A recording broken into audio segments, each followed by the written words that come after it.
Fist flying, no bounds. Podcast kings, we pound for pound. UFC thrills, stills nights get loud. Big EQB, that's how we get down.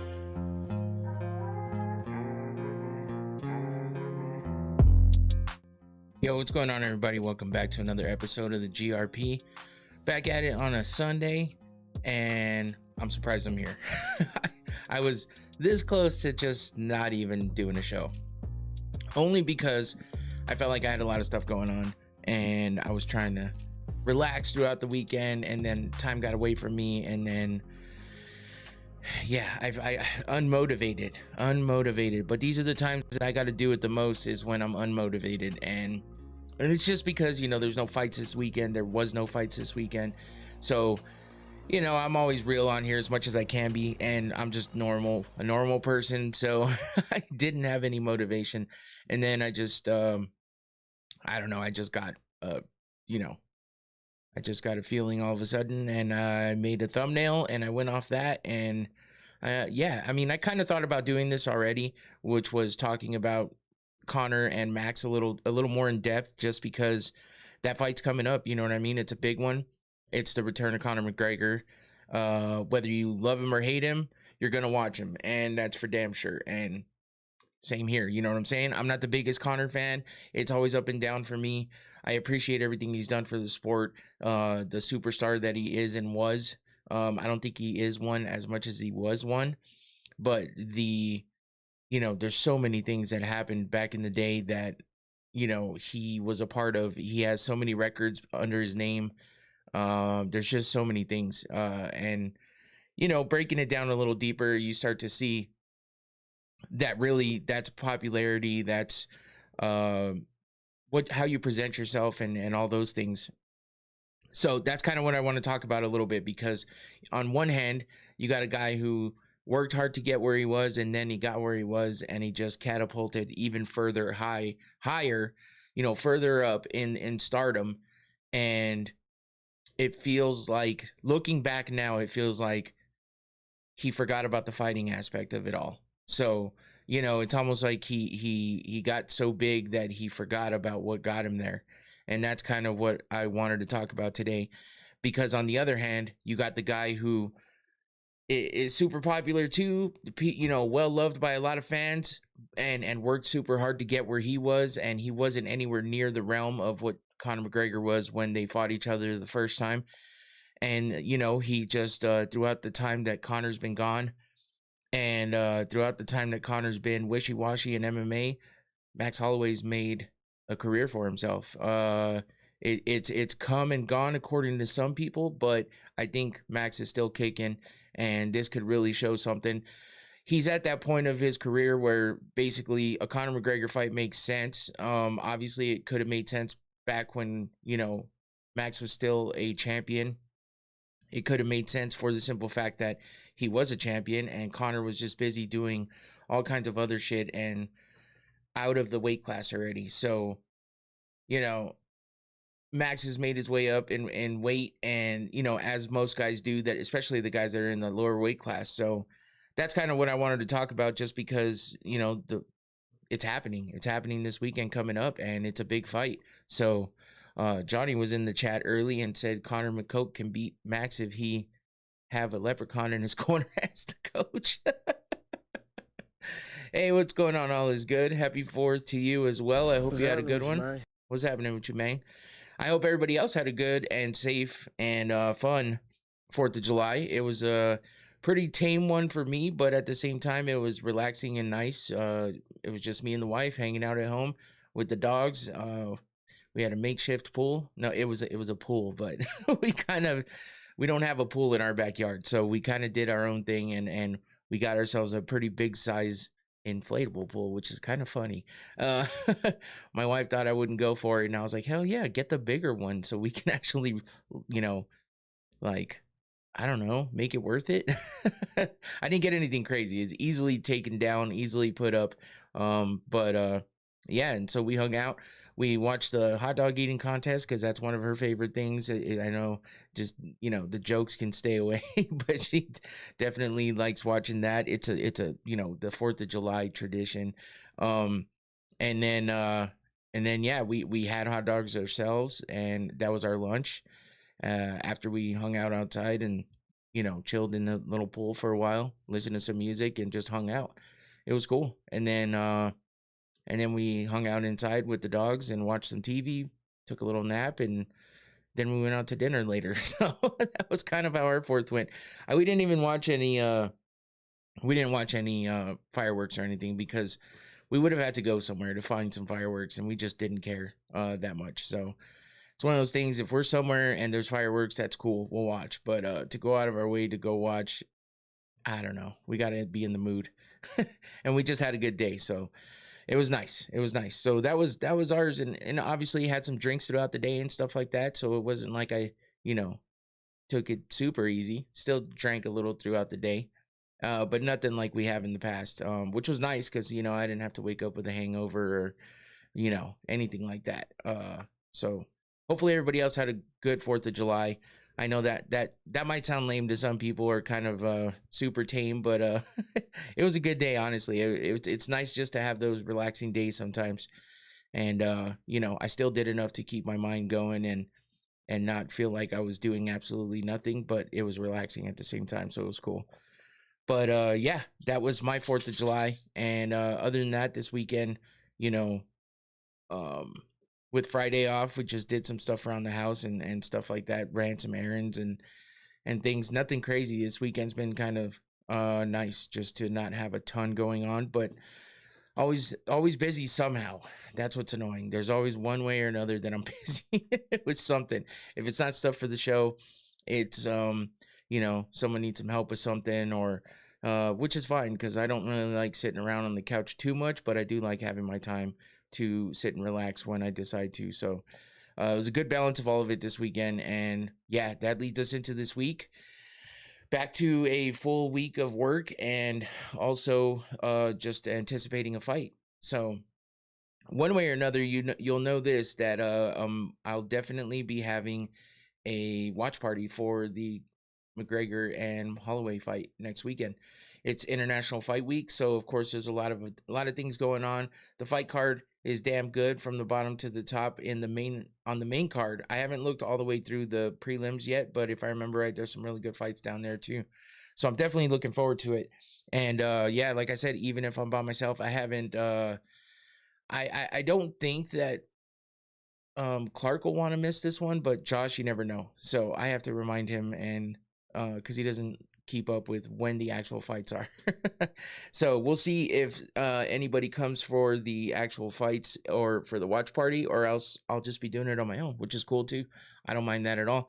Then I get to dive a little deeper into the fights and pay full attention to the chat. So there's the good parts to both of them, and I like hanging out with the boys in here and talking about the fights and watching them together. But if they can't come, it's all good. I just do it on my own and still get it done. So fun times either way. Looking forward to the fights, and yeah, we'll get it going with some talk about Holloway and McGregor a little more in depth than we would, because we have to cover all the rest of the fights on Thursday. So I figured this will be more of what I won't talk much about on Thursday, the more in-depth conversation. And of course, we're gonna preview all of the fights from the prelims all the way through the main card on Thursday for that. So please come back on Thursday for the full preview of UFC 329 for International Fight Week. Conor McGregor versus Max Holloway, happening on Saturday. Don't miss it. And don't miss the preview show on Thursday. So make sure you like this video while you're here. If you're not subscribed already, please do that. And if you need to be reminded or want to remember or want to know anytime I put out any content, which I will be trying to put out some extra stuff this week, make sure you hit that notification bell as well. And that'll help you know when I put anything out there or go live. So now that all that's out of the way, let's give a shout out to my sponsor as well. And let's take a nice big whiff of these Noctane smelling salts. I almost forgot what I was saying because I noticed something on the screen that I thought was wrong, but it's good. Noctane, thank you for the sponsorship. I appreciate it. I use it all the time. Keeps you awake and alert. The red cap is the most potent bottle. There's 3 different potencies, all kinds of different scents you can add to it, so you can, have some fun with it. And oh shit, congrats, Antoine. That's awesome. Appreciate you for jumping in still, man. Don't get yourself in trouble at the new job, but thanks for jumping in. They got the Mexico England game on. Oh, that's right. I forgot that was on right now. I watched I paid attention to a little bit of the games earlier, but yeah, that's cool, man. So yeah, let me take a quick whiff of this and see what's going on here with some Noctane.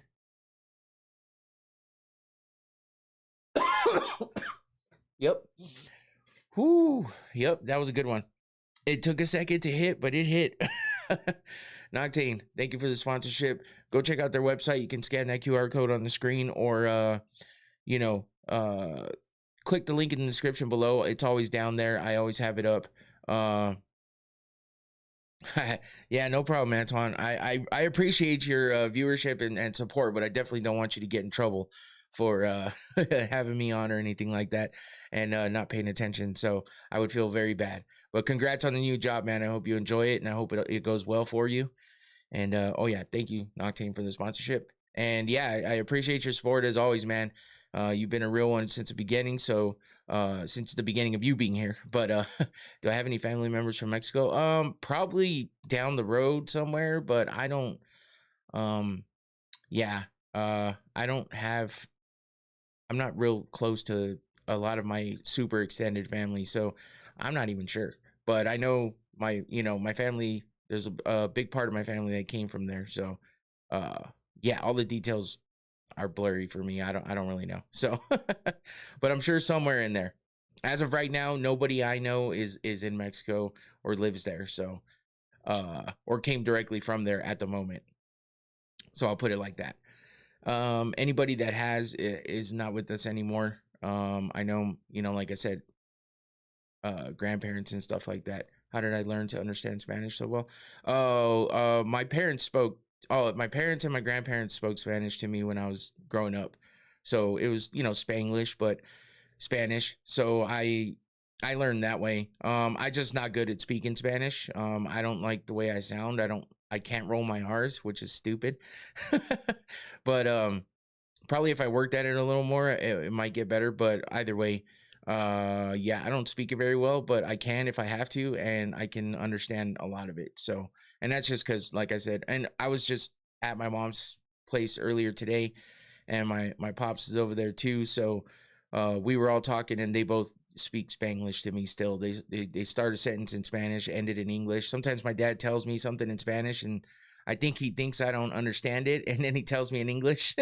But I think it's a habit for him too. Like he'll say something in Spanish and follows it up with the English, and then because I think it's just a weird habit I think they have. My mom will just start a sentence in Spanish and end it in English.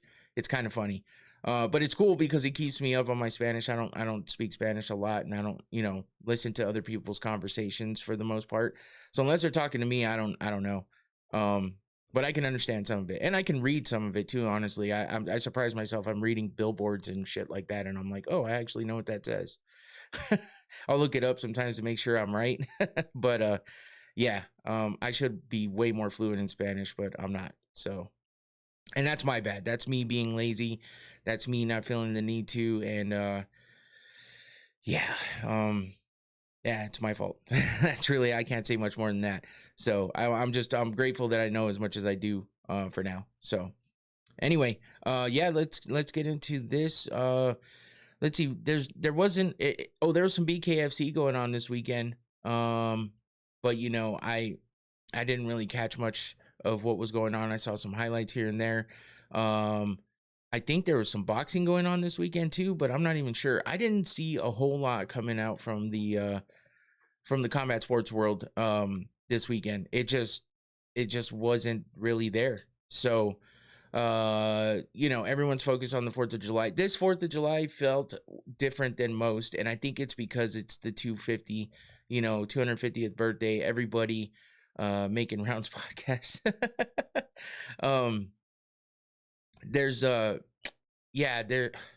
I think everybody felt a bit more patriotic this year with the 250 anniversary, birthday, whatever you want to call it, of America. So everyone felt patriotic, and everyone was doing stuff, and I don't think anyone was paying attention outside too much of the actual 4th of July.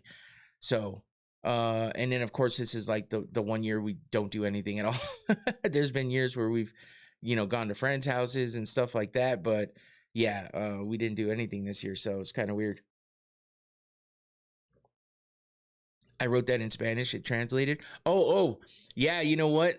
my chat pop up, my chat pop up actually translates a lot of things for me. I see it on the one on the screen, and yeah, that one translated. Yeah, I would have read it and I would have tried to read it in Spanish, but I always look at the pop up that I have on my screen, and yeah, that's how that went. It translated it for me.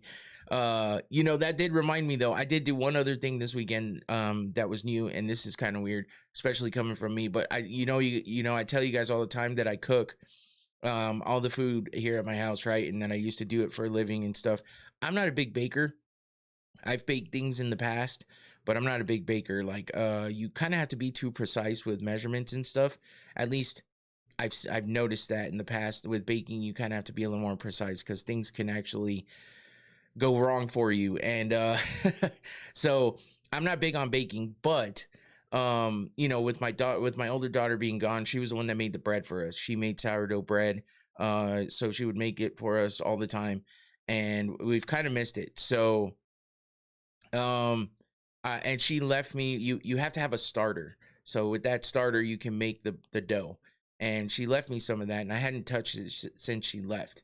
So she reminded me that I should probably feed it. Feeding it just means adding more bread flour and water to it and keeping it nice and fresh.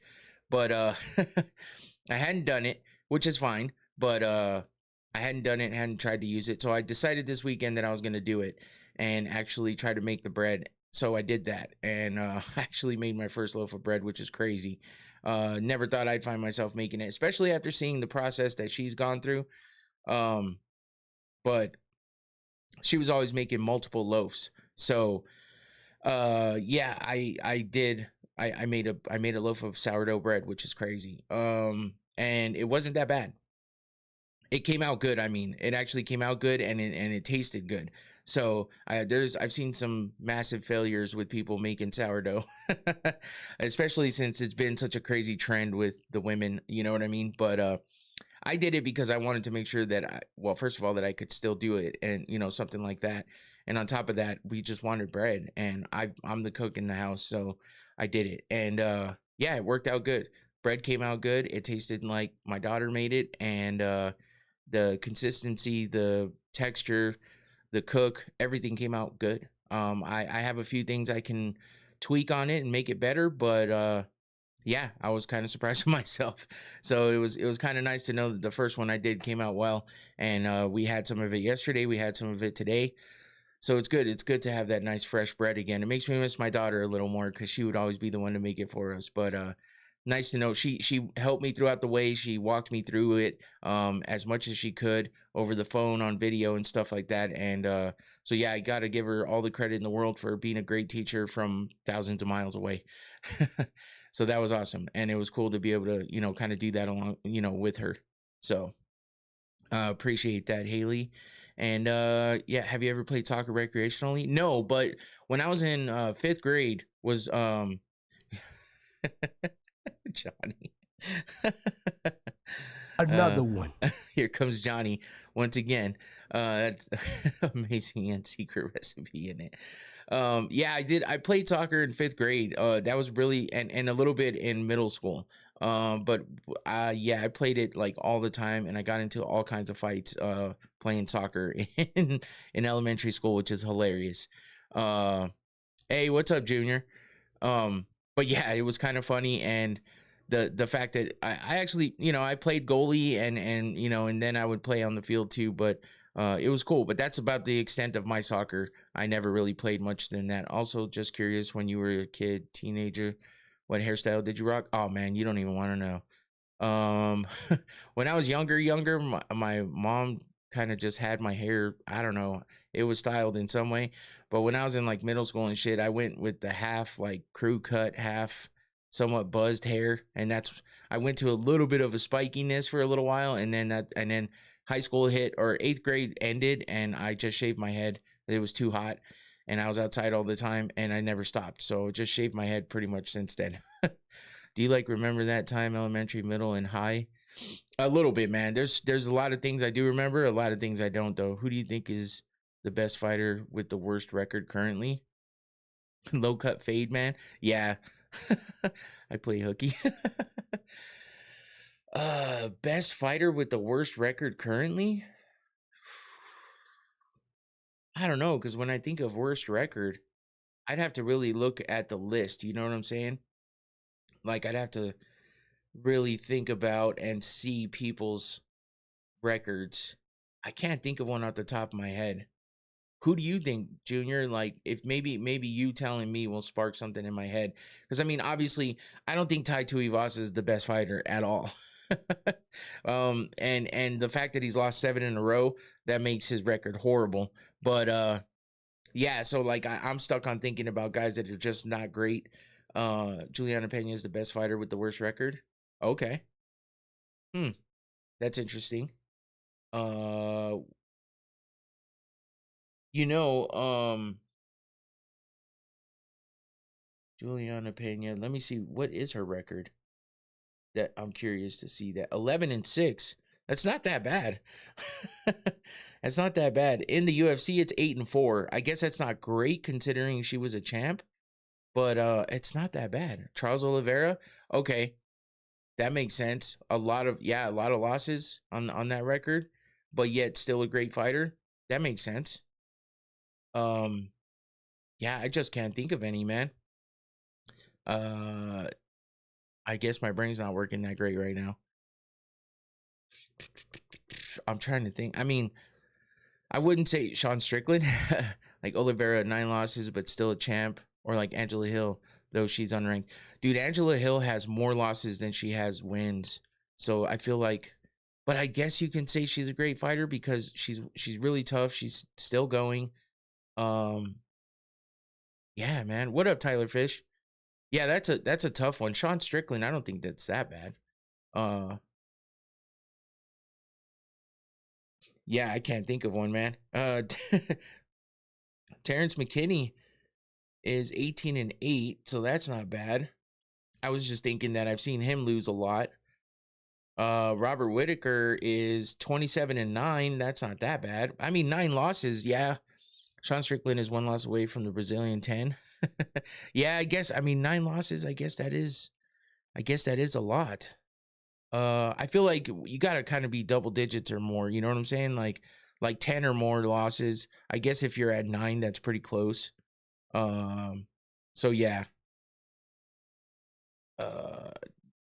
9 losses might be the thing. I would have to put Pat Barry has been a horrible coach. Thoughts on Angela Hill's grandparents thing? Oh yeah, she's yeah. Her grandparents were one of the first ones that had a UFO sighting or experience. But that was like recorded or something like that. Yeah, that shit's crazy, man. What is it, Benny and Betty Hill or yeah, Betty Hill, something like that. The Hills that I don't remember their full names, but is it Bernie or something like that? But yeah, that was pretty crazy. The fact that those are grandparents is nuts, and the fact that I didn't know that until she was on Rogan's podcast is crazy. Rose made a mistake moving up. Yeah, probably. It would be so interesting for a guy like Ruzi Boyev to become champ with double-digit losses before getting UFC gold. Yeah. Think about like Glover Teixeira, you know what I mean? Who got the championship later on in his career. That one might be one of them. Robbie Lawler, that's a good one. 25-11 is the best welterweight on the planet. Yeah, that's a good one. It's just because these guys, you know, it's not like Tony Ferguson who lost like 9 in a row and never really got the undisputed championship, but yet he was there fighting, you know, they're ready to fight for the championship. A lot of times he was an interim champ. That might be one too, but I don't know that he was ever considered one of the best. I just think that he had a really good run for a long time. So yeah, that one's it's tough, man. It's tough to have a lot of losses and still be considered, you know, one of the best. But Robbie Lawler is a really good example, actually. But yeah, Ruzi Boyev, yeah, that would be crazy. Now, are we thinking like, is it overall losses? Because you could lose a lot and, on your way up and then all of a sudden go on a run and wind up in the UFC and not be really that bad, but you came into the UFC with like 12 losses. You know what I mean? Who do you think would have won between Conor versus Tony? Conor would have won that. In the day that they were talking shit and people were trying to make that happen, or wanted that to happen, I think Conor would have beat him. I think Tony was really, really good, and I think Tony would have made for an interesting fight against Khabib because of his style versus Khabib's, but I still don't think he would have beat him. And I don't think he would have beat Conor when Conor was in that era. I don't think that would have happened. So Conor was just too crafty with his striking, and that meteoric rise that he had.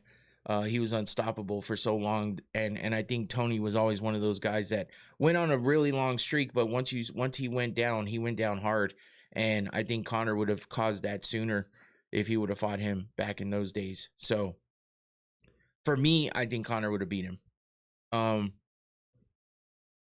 So yeah, all right. Well, let's get to talking about what we're here to talk about, and that is Conor McGregor versus Max Holloway 2. Is Conor one of the greatest fighters ever to you? That's kind of what I want to talk about today. Seeing how he was indeed a championship caliber fighter. Okay, so yeah, that's the thing, man. He definitely was a championship caliber fighter, right? Everybody that tends to lose their title, I want to say they go, especially after a long time. Who's a bad fighter with an amazing record? Fakhretdinov with 20 wins and 1 loss. Shit, that's another one I'd have to think about. I think Tony would have submit Conor. I think Tony would have threatened pretty dangerous submissions against Conor. I just don't know that he could have caught him. Maybe Tony might have been that first one to expose him like Diaz did. Now you're right. You know what? You're right, Johnny. There's a good possibility for that because he might have been the one to expose him first. If he ever got a shot at it. I just feel like Tony was too reckless and sometimes would fight too emotionally. And I think Conor would get in his head because as we've seen from Tony, that he's not really that stable mentally. So I feel like Conor would have been able to get into his head. Look how great of a fighter Aldo was, how untouchable Aldo seemed, and Conor got in his head so bad that he fucking rushed in and got knocked out. And then he wasn't the same after, you know what I mean? Conor mostly fought strikers, true. McGregor would have played Toby like a fiddle. Oh, Tony. See, I mean, that's kind of what I think, but it is interesting to think about how good Tony was on the ground. But I just think that Tony wouldn't have been able to keep it together mentally. I think Conor would have gone after some shit that would have really gotten under Tony's skin, and it would have fucked with him. I think Tony would be picked apart by Prime McGregor. He was and always has been too reckless and fought off at, yeah. People forget Tony got schooled by Michael Johnson in his prime. Yeah, Michael Johnson is a different kind of dude though. That guy, he got fucking sunned by Khabib, just talking shit to him and telling him to quit and all that shit. That was insane. But Khabib was one of the best, at the time. And but then we've seen amazing shit coming from Michael Johnson too. So Tony broke his arm in that fight. Yeah. So it's one of those things. Yeah, there's all kinds of things that go into those matchups and stuff, but I think McGregor would have got the best of him mainly on the mental side, and I think that would have messed with Tony. Tony's just too unstable mentally, and I think we had an idea of that back in those days, but I don't know that we knew the way that we know now how unstable Tony Ferguson can be mentally. So yeah, I mean, he's always had a little screw loose, but he showed it quite a bit more, especially after that whole thing with his wife and, crashing a vehicle and all that other crazy shit that, getting arrested. And I think he crashed a vehicle, right? Something like that. But yeah, he had his whole stint of crazy shit too. And he just, yeah, man, that mental state is not there. I don't want to make fun of him for it, but it's one of those things. It's pretty evident. Tony doesn't really shoot and is only ever a threat off his back. He rarely ever stuck behind a jab. Prime Conor probably stops Tony in 2. Yeah. What was your live reaction when he KO'd Jose like that? I couldn't fucking believe it, man. Hey, what up, John? Welcome in. That's not even including the mental aspects too. Yeah, no, you're right, Junior. I agree with you.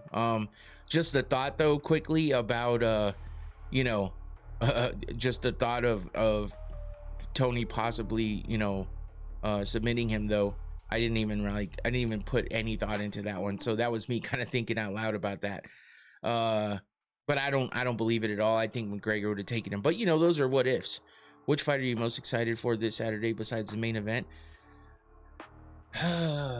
That's actually a good question. I'm excited for the main event because of Max Holloway. I really want Max to win.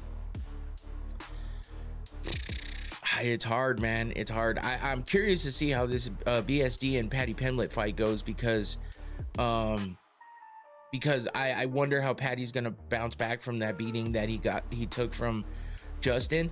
And also BSD is up and down sometimes, and I don't know if you guys saw, but there's always rumor or something, right? But according to BSD, or according to the internet, BSD has staff, but you don't know if that picture was old or not. It looked like it was on his foot. Who knows? Patty versus BSD is a pick'em. I think BSD runs through him, but man, it seems like a bad fight for him on paper. It does. And if Patty comes out as the Patty that we've seen before, at the top of his game, I think he gives BSD a run. But yeah, I don't know. Yeah, BSD takes a lot of punishment. That's a good point, and that's something that I'm worried about with him against Patty. And I'm not sure who I want to win in that one. So I'm excited for Bautista versus Sandhagen. Yeah, man, that's actually a really good fight too. This whole main card is awesome, man. Starting off with King Green versus Terrence McKinney, that one's gonna be crazy from the jump. So if so, I love how Bautista's taking the hard fights for O'Malley. He fought Aldo Umar and is now does Bautista still train with O'Malley? That I don't know. I don't think so. I think I heard that they weren't training together anymore, but I'm not sure. Terrence by knockout in the first round. See, that was kind of the thing I thought first, but sometimes King Green just comes out, and Terrence McKinney seems to not be able to do that to the guys that are a bit of a tougher challenge for him. So that's what worries me a little bit about Terrence being able to come out like that against King Green, because I feel like Green just has moments where he's so good that he can stifle somebody like Terrence McKinney, who just wants to run at you and make it a brawl. Oh damn, I heard they were friends. Did they have a falling out? I'm not sure. I thought I heard something about that, but I could be wrong. I haven't really followed that that lore much. So I'm not sure, but I do recall that they were training partners and stuff like that. But that's a good point. He's fighting all of the hard fights for O'Malley. That's funny. Green needs to be the most definitely sound fighter for the first minute. That's what it is. He's got to make it through those first couple minutes for sure. Arizona going to cry when Wayne Kong TKO Tracy. Yeah, that might be a tough one for Tracy. But if I remember right, Kong did not look that great in her last fight. But Tracy, we've seen her get hit by higher level fighters though. So that is an interesting one. But yeah, I mean, even what was I gonna say? Oh, I clicked on the wrong thing. Even Brandon Royval versus Lonnie Kavanaugh. That should be a decent fucking fight too. Kavanaugh's 10-1, Royval 17-9. We know how much of a dog Royval is. So McKinney's skill set drops off a 200-mile cliff if he can't get his opponent out in the first blitz. Yeah, that's just how all of his fights go, and he hasn't grown out of that yet or evolved from that. So yeah, that's 100% true. So yeah. But with McGregor and Holloway, that's definitely the highlight. It's the main event for a reason, and it's the return of Conor McGregor. And that's kind of what I wanted to talk about, because Conor, obviously we're going to go through the fights on Thursday as well. We'll take a deeper dive into all of them. But, McGregor and Holloway, but just the fact that the history between these two, I mean, obviously Conor beat Max back in the day, and the thing is that was so long ago that I mean, how long ago was that? That was so long ago, it's crazy. 2013, yeah, 2013. Holy shit. And he beat him by unanimous decision. So, you know, he couldn't get Max out back then. So we'll see how he does this time. Conor's not really known for his cardio at all, and we've seen what's happened to him with his cardio. So can he survive? I was the first Conor McGregor. Oh, shit. I fully believe McGregor would have stopped Holloway in the third had he not popped his knee in the second round. Yeah, that's right. He did have an injury there, but you know, if someone else made that excuse against Conor, he would just tell him to quit crying, just like he did to Rafael dos Anjos when he broke his foot. And then McGregor decides to drop out of his first fight for a broken foot, coincidentally. And you know, so bit of a hypocrite there, but you know, you don't know how it is until it hits you. So, but you can't deny the star power of Conor. You know, he got a bonus his first fight out against Marcus Brimage. He finished that fight in 1 minute and 7 seconds. Max was actually his second fight of his career. No bonus there, unanimous decision win. As we said, though, he popped his knee, so that was a thing. After that, he went on a tear of getting bonuses. Every single fight after that was a bonus. Every single fight in the UFC has been a bonus for him.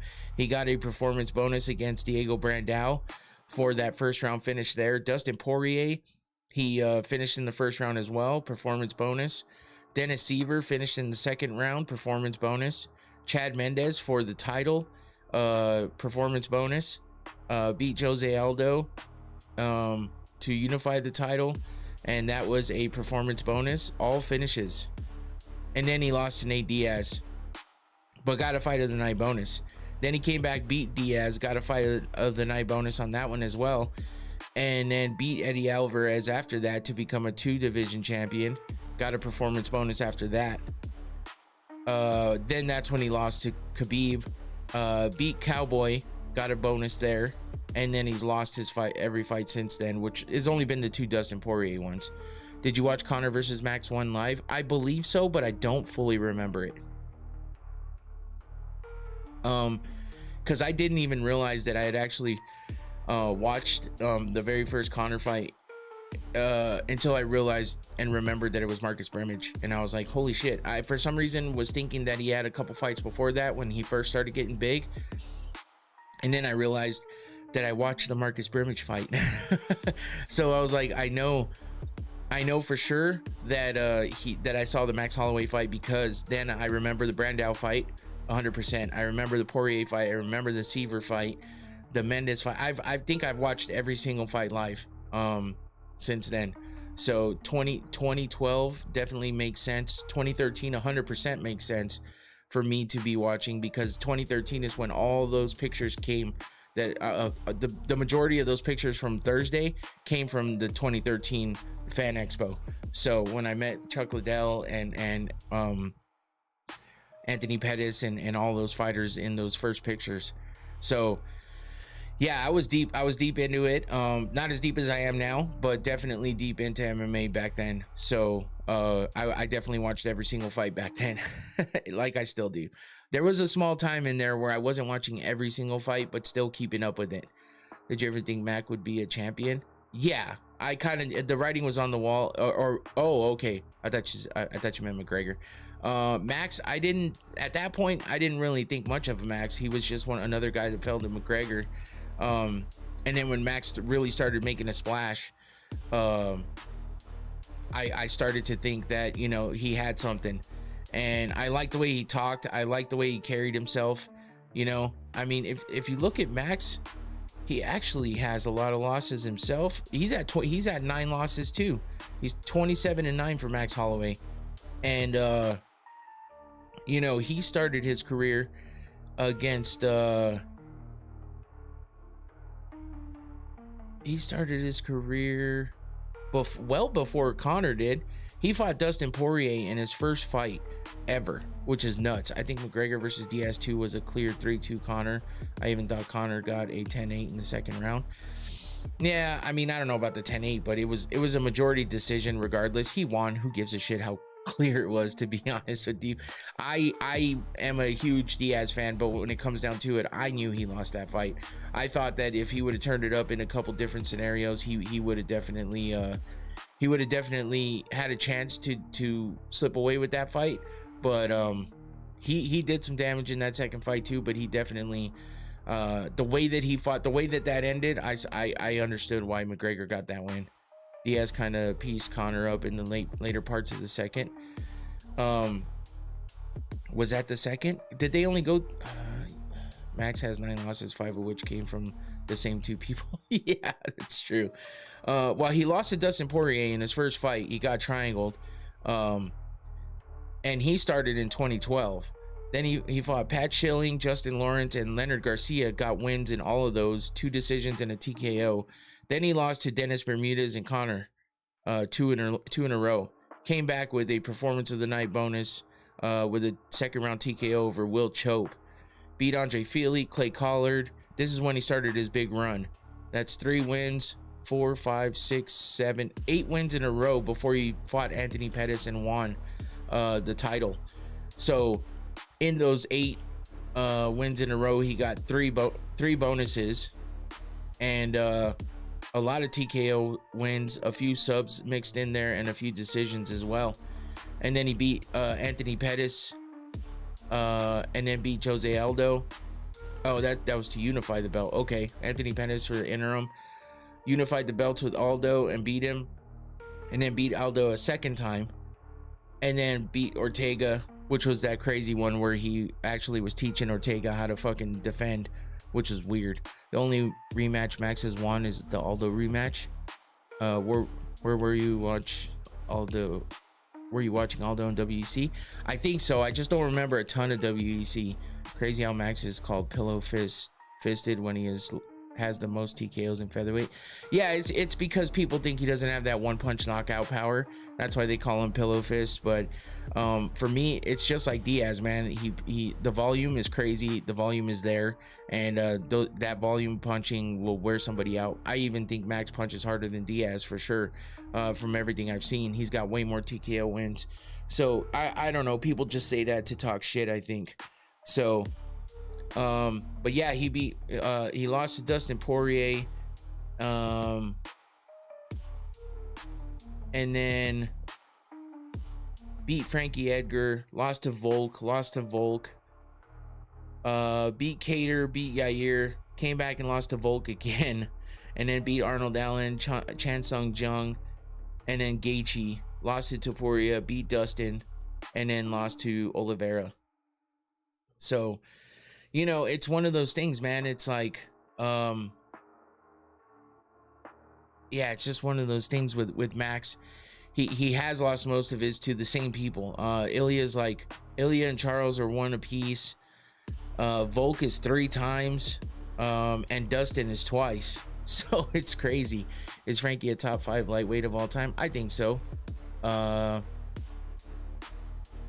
Since you were born before 1993, did you see the VHS tapes in the store? I sure did. I actually rented a few. Also, a big misconception with the fans think because some is pillow fisted and their punches don't hurt, as if, oh yeah, like it's a video game. Yeah, no, man, nobody could handle the punches, even if they were considered the, you know, pillow fist when it comes to you know, any other fighters in the UFC. So obviously not everybody's a fighter in the UFC, so fans don't understand that, and they definitely would get hurt for sure. But yeah, anyway, Conor's back on his arc of doing kind of some off the wall shit. I don't know if you saw this, it's a little bit older, from like a week ago, but he did have this crazy little video he put out there. I'm not sure if anybody saw it, but here it is.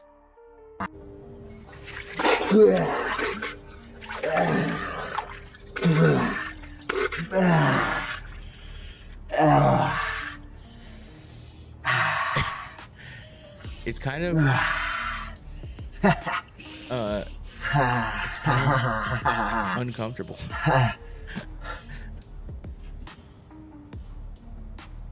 You talking to me? We're together, me and you. Who the fuck is that guy? You're talking to me? You're talking to me? You're doubting me? After all we've been through? Get your fucking Yeah, man. I don't know. We need a GRP remix of this video. Bill fisted or not, punches or punches, and they all hurt the same. Just some you see the holy lights, and others you get your face messed up. Yeah, believe me, I know. Yeah, so Conor started a trend with this video, and yeah, I don't know what the fuck he was thinking. And I, you know, it's just a weird video, and it's like, is this a thought into his mental, or is this just him showing off his acting skills, or is this just something he thought was cool and it just turned out a little bit funky? I don't know. But of course you have the jesters of of MMA recreating it. So here's one of them. You're doubting me?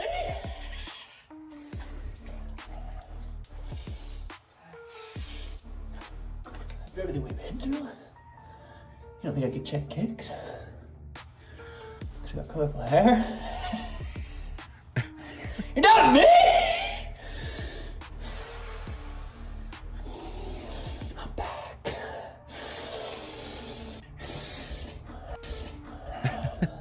You're doubting me?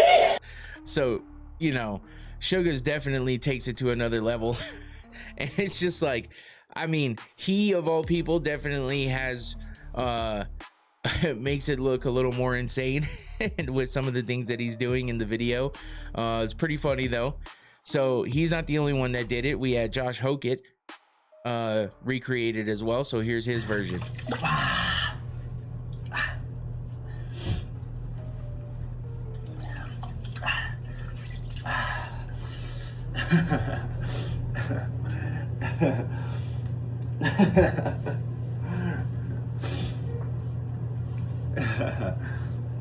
A little long.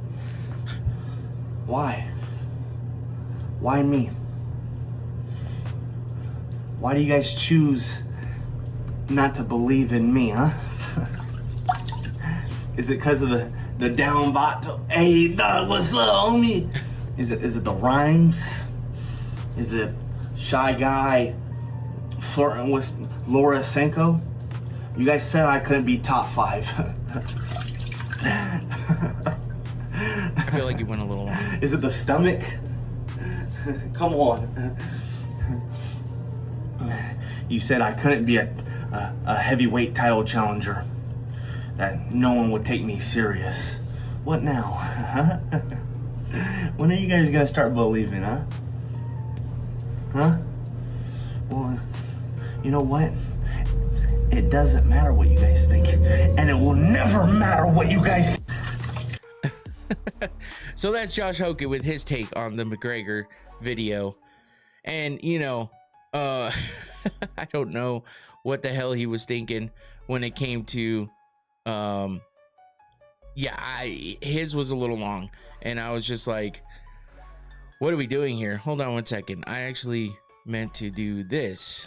But yeah, they you know, and that's funny. Junior says everyone trying to be the Mac even to this day. I feel like this is the Coke was I feel like this was definitely one of those because they're copying him, right? So it's like, it's one of those things. Are they making fun of him, or are they doing it because they think that's gonna get him clout because Conor did it? You know what I'm saying? So I think a lot of it is just them making fun of him in a certain way, especially Suga. I think Hokett did it more along the lines of trying to be like Conor. But yeah, it is interesting how Conor just, he's a trendsetter, man. He does things, and people are either recreating them to, you know, to look like him, or recreating them to make fun of him. But either way, it brings attention. Also, who were you going to pick at UFC 197, RDA versus Conor originally? I was rooting for RDA, but I kind of figured Conor would win at that point. I didn't have too much faith in RDA. Yeah. So that was, I mean, I felt like that was interesting. Just the fact that everybody decided to do it. And it's one of those things where, you know, sometimes that's just kind of what happens. Everybody gets it in their head that they're gonna recreate what everyone else is doing, and make it their own and make it funny. But it is kind of funny, especially to have seen what Hoka did and what Sean did with it. But yeah, McGregor's still doing his thing. Imitation flattery quote main. And you could tell he's sober 1,000%. Funny, no one recreated the weightlifting video. Yeah, I think this is what I don't understand. Like, what are they paying attention to? What makes them, you know, what gets the most attention, or just what stands out the most? You know what I mean? Especially videos like that. I could have seen plenty of satire videos come out about that one. I think that one just happened at a time. It was kind of off, you know what I mean? It was a weird time one. So, but yeah, for the most part, I mean, I think the weight video would get some attention. I think it would too. Somebody needs to go through, you know, people don't do it as much anymore. Someone needs to go through just a spree of social media videos, just making, you know, recreations of the funniest like MMA fighter videos, inside and outside the cage, because, you know, people do crazy shit inside the cage, but people do real crazy shit outside the cage. Imagine recreating the John Jones headbutting the cop car, telling all the cops that he hates them. That one was kind of sad, but imagine recreating that shit. There's a lot of them out there, you know what I mean? You can make some funny videos coming from a lot of things that Tony Ferguson does and has done. Conor, for sure, there's plenty of videos, but there's with Conor, it's both officer. The bus incident, yeah, I'm really surprised we don't get a lot more of that. But I think that Conor has so many, you know, like think about the quotes, you know what I'm saying? Like, the quotes are easily there. So there's a lot of popular quotes from Conor. If you go through just looking at some of his previous press conferences, you know what I mean? So like, we don't get those kind of press conferences anymore. Josh Hoka tries his best, but it's just so cringy that it's hard to fucking watch. It's hard to pay attention to. When Conor would do it, he comes out and the first thing he does is steal a belt, and then he moves chairs around. He comes out in a fucking mink coat. He talks about how he's the pimp, and he says, sorry for being late, but I just don't give a fuck. Like, there's a lot of stuff that Conor did, you know, and has done that is just, can be viewed as iconic, can be viewed as historical. You know, him with the belts, saying, I'd like to apologize to absolutely fucking nobody. The double champ does what he wants. It's like, come on, man. It's hard. In the moment, I was just like, shut the fuck up. You know what I mean? Because it was just kind of annoying. But dude, it's hard to nobody slapped the shit out of Dana yet, though. Not seriously, but there was a video when Slap Fight first started of Nate Diaz slapping him in a video. That post fight was iconic in my opinion. Yeah, that was my favorite look with the Gucci mink. Yup. And dude, when Conor was holding court and just oh yeah, I was reading what Antoine, oh yeah, sorry Antoine, I was reading what you said above with the Gucci mink one afterwards. But yeah, the fake apology one, that was Ooh, I was just like, I couldn't deny it. It was good. So yeah, I think I need to get that I need to get that sound too, because right now I only have 2 Conors, and that's the Get Your Shit Together and Who the Fuck Is That Guy. But I do need to get the apology one. Imagine Hogan walks out for the press conference, slaps the shit out of Dana, then sits down like nothing happened. Well, that wouldn't happen. He wouldn't do it, for one, because he's a pussy. Guaranteed he wouldn't do that, because he wants to keep his job and make his money. But number 2, he wouldn't sit down and act like nothing happened, because he would get tackled and fucking ripped off stage, guaranteed. But like I was saying, Nate Diaz had a video slapping Dana White, which was hilarious. It looked like a real slap. I don't know if they actually went through the motions and just sped it up or what, but either way, you know, he still got to slap Dana White, which I thought was hilarious. Gave him the Stockton slap. But yeah, there's so many things that Conor's done. What I was getting to was the Mayweather press conference, man. Like, that shit was absolutely insane. The amount of times that they went out on a tour, different cities, New York, LA, Vegas, and the things that came out of that. Him walking around calling the head of Showtime a little what did he call him? Oh man, I forgot what he even called him. But just talking mad shit to him. All of the shit talking, like fuck the Mayweathers. He had the whole crowd saying fuck the Mayweathers. He's talking about how he's carrying a backpack and he can't even read and all that shit. The Dublin press conference for McGregor, Aldo, was, when it was first booked, was crazy too. 100%. Dana just stood there and took it several, like one of those, can you hit me with the liver shot stuff? Yeah. No, I know. It was just, you know, someone had slapped the shit out of him.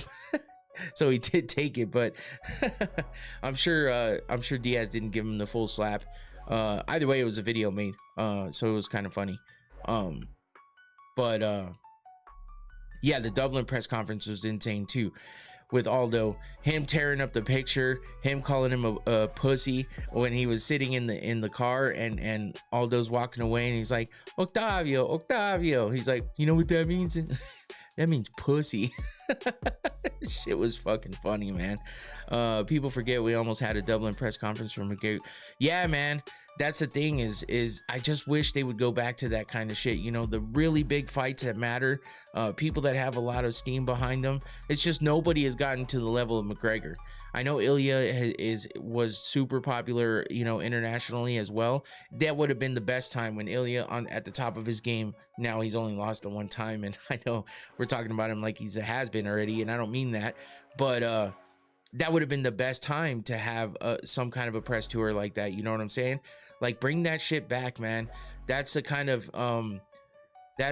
of just passion we need back for the promotion of this sport. Do you remember when McGregor was playing with a sword on Embedded? I think it was for the Mendes fight. Yes. Yeah, that's when Embedded was good too. You know, think about another thing that came out from Embedded with McGregor was him riding the bike going da-da-da-da-da. It's the motherfucking D-O-double-G. Remember that shit? Like, that was, come on, man. Those were great times. Nobody does anything good on Embedded anymore. I barely watch it because you don't get anything out of it anymore. Not like you used to. Fighters like McGregor get the most traction because they make the press conferences about themselves. Hokit has the right idea but seems to lean towards cringe. Yeah, because he's not smooth with it. He can't get away with the things that Conor got away with. So instead, he just makes it cringe. He leans into that because it's just the easiest way to go about it, I think. Because you can't make fun of him because he's already making fun of himself. He's got that mentality, but at the same time, it's like, well, ugh. You know what I mean? Chances of a renowned boxer stepping into the octagon? Absolutely fucking never. I mean, we had James Toney do it after he was way too big to be trying to do that kind of shit and didn't have the skill like that. These boxers these days, they make so much money boxing that they don't see it's too much of a chance to step into the cage. They'll never do it. They're not going to do it. And if anybody ever does do it, it'll be a one and done unless they do well for some reason. But Embedded is just boring blogs now. Each fighter seems the exact same. Used to be more unique from fighter to fighter. Now it's just we'll see Saturday. 100%. No one tries to separate themselves. Nope.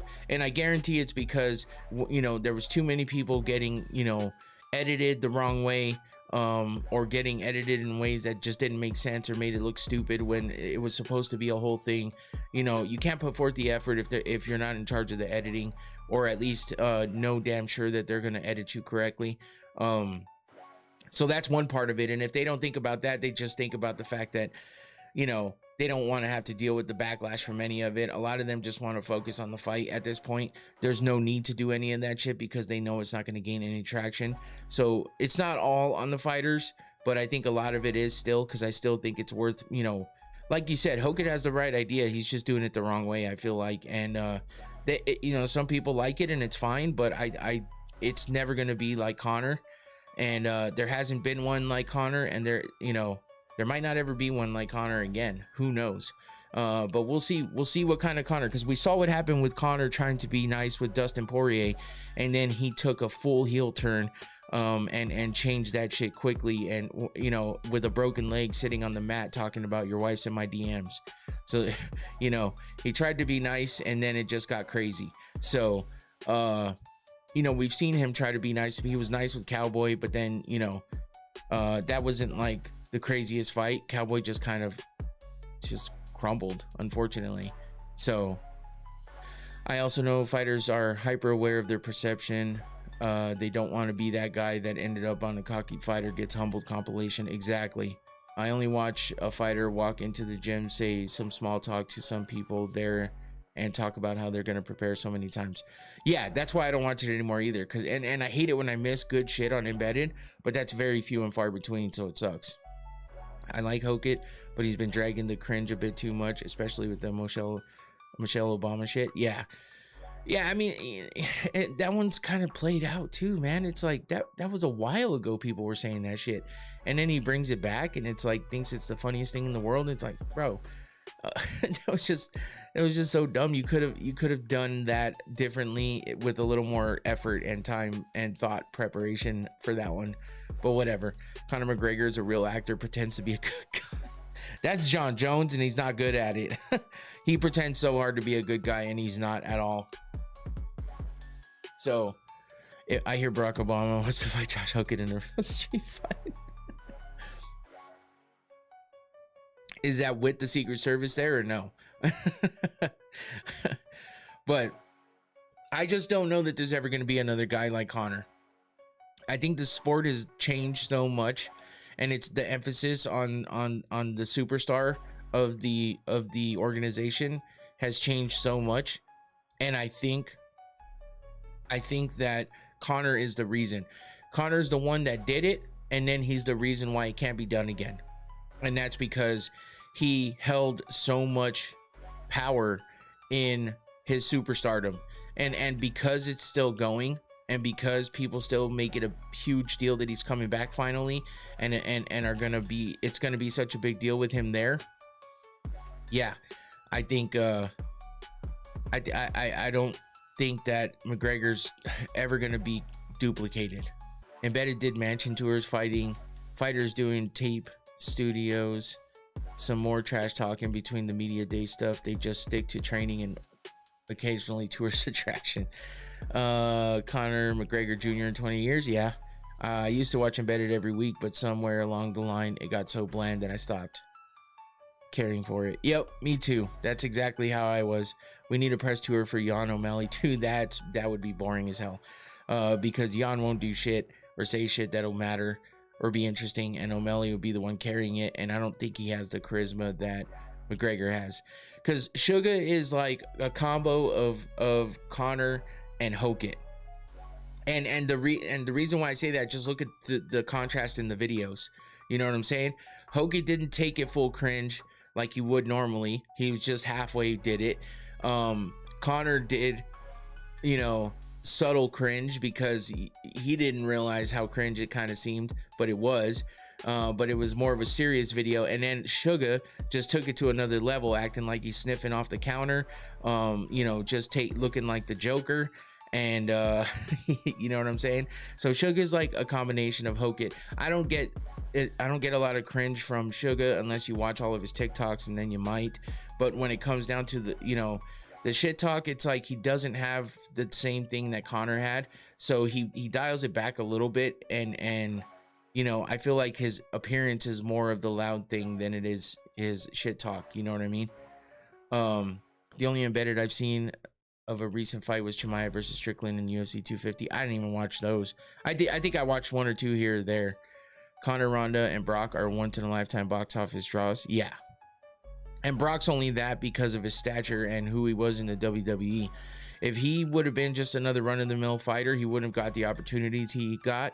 So he would have had to work a lot harder, and I don't think he would have made it to work his way all the way up from the bottom to the top and become a champion because of who he was, which some people say that that's deserving enough, but because of who he was is why he got in there, got the opportunities that he got, and became a champion. You can't deny the fact that he was a champion. I'll give him that. But yeah, we saw what happened when he gets hit, and we saw what he does with short little, rabid punches that weren't very technical. But Brock was a superstar regardless. And Ronda, well, we saw her downfall and the fact that she could never bounce back from it. So for me, that's a strike against her because she never bounced back. Sure, she came back and did she came back and did the MVP MMA stuff, but that has no bearing on what her UFC career was for me. So I remember watching Jack Hermanson walk in to see some birds, and that's when I realized, what the fuck am I even watching? Holy shit. That's a great example, Tyler. Sugar has more high school type humor. Seems like a good dude, but him trying to act like Conor for so long that he expected the star power of him without actually being charismatic. Yeah, no, I get that. I love Sugar, man. I do. But I understand what you're saying and where you're coming from with that 100%. He does have a little more immature, childish type humor. Everything he does is kind of goofy, and which is fine. Have fun with it. Have fun, have a sense of humor or whatever. But it'll never become the level of Conor because of that type of shit. But that's him being him, and I commend that. Like, be yourself, man. If that's what you want to do. You don't have to do anything to entertain the fans. That's just how you get more clout. But he has a lot of it already. He may have fallen off a little bit, but he's still a pretty big star. So just wait till Tyler Fish destroys the McGregor pay-per-view record. Been binging their own videos of Conor McGregor. Shit is night and day difference. I think Sean has realized recently to be more himself now. Yeah. Should a fighter stick to the same game plan or add new things while winning? I think you can't get stagnant. I think it's about being like not getting stagnant is the thing. And I know that sounds very vague, but I think that basically you shouldn't fix what's working. But I think that you should also mix something in there without falling in love with it. You know what I mean? So if you're mostly a wrestler and grappler and you're submitting people or winning with the control and domination, and then you knock somebody out all of a sudden, don't fall in love with that, because that's going to be your downfall. We've seen that from so many fighters in the past.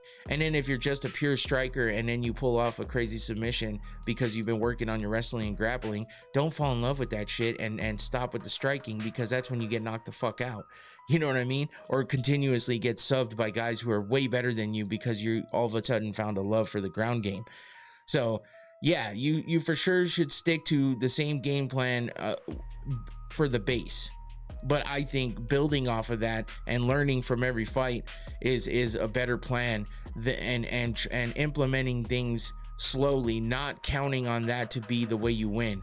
Like Conor would do that. He said, he wouldn't implement new things, but he would tell everybody how he was going to win, Mystic Mac type shit.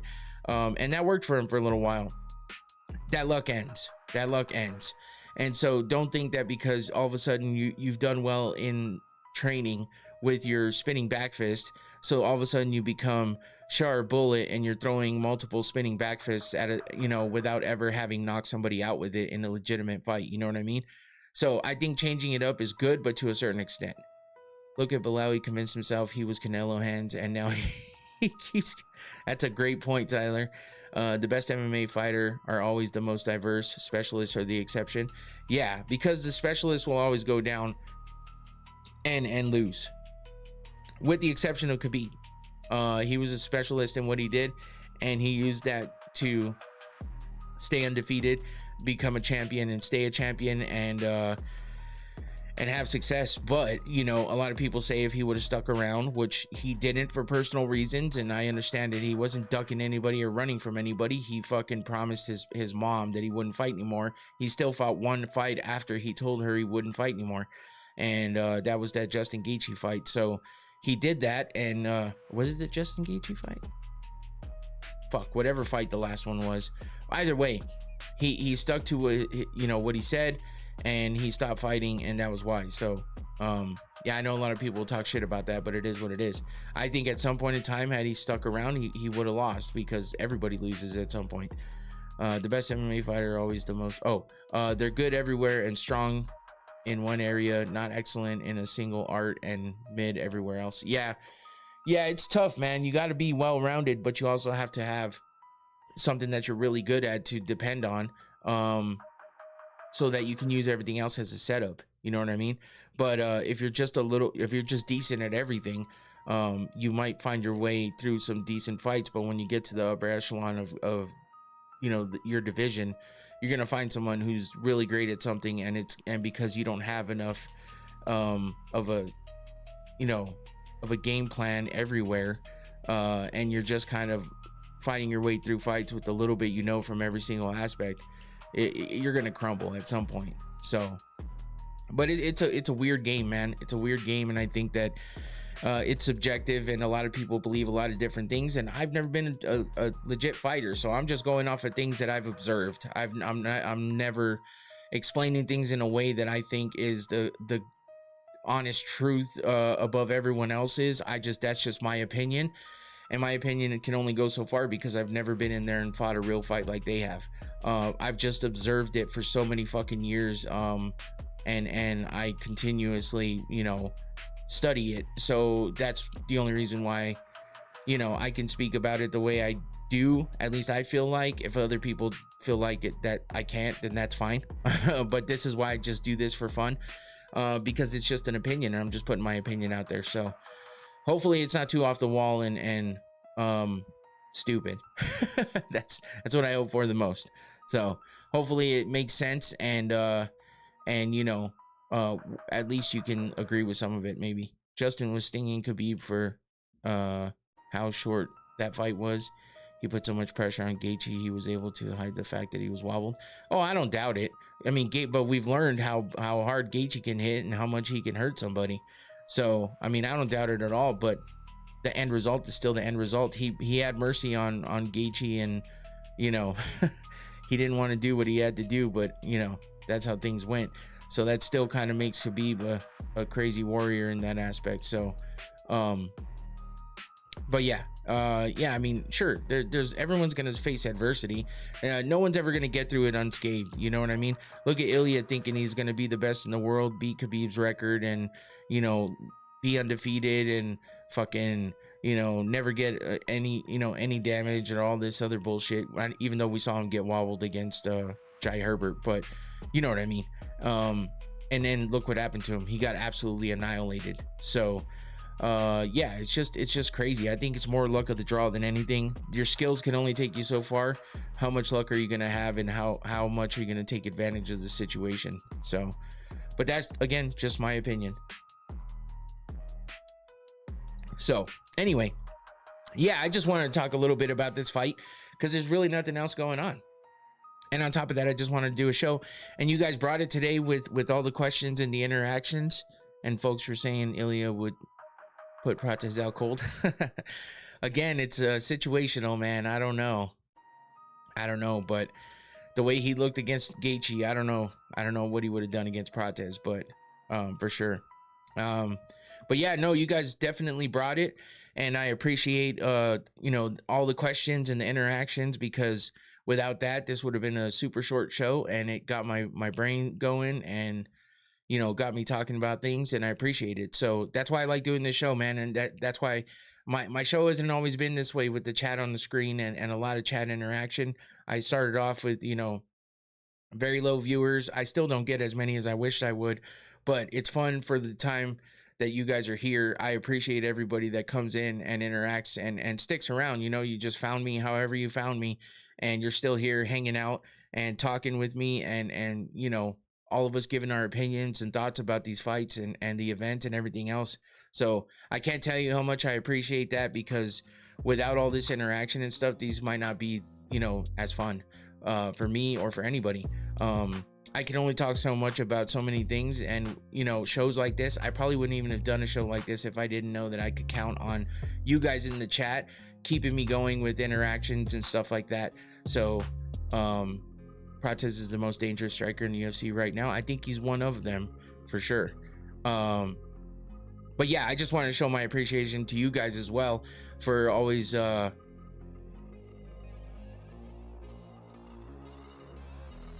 you're so off the wall, man. You got what the fuck are you talking about, Tyler? Anyway, yeah, I just want to show my appreciation for you guys coming in and talking about all this stuff with me and keeping me going and making the show interesting. So keep coming back. I appreciate all you guys and all your support. Yeah, we'll be back on Thursday for the preview of UFC 329. We'll go through the full card. We'll preview and break down all of it like normal. And yeah, we'll get more in depth with the more of the fights on the card, and then of course we'll talk about Holloway and Conor a little bit more stats wise and stuff like that. But till then, yeah, enjoy the rest of your week and come back on Thursday. Please make sure you hit that like button before you get out of here. And that's it for me. I'm out of here. Take it easy. Peace.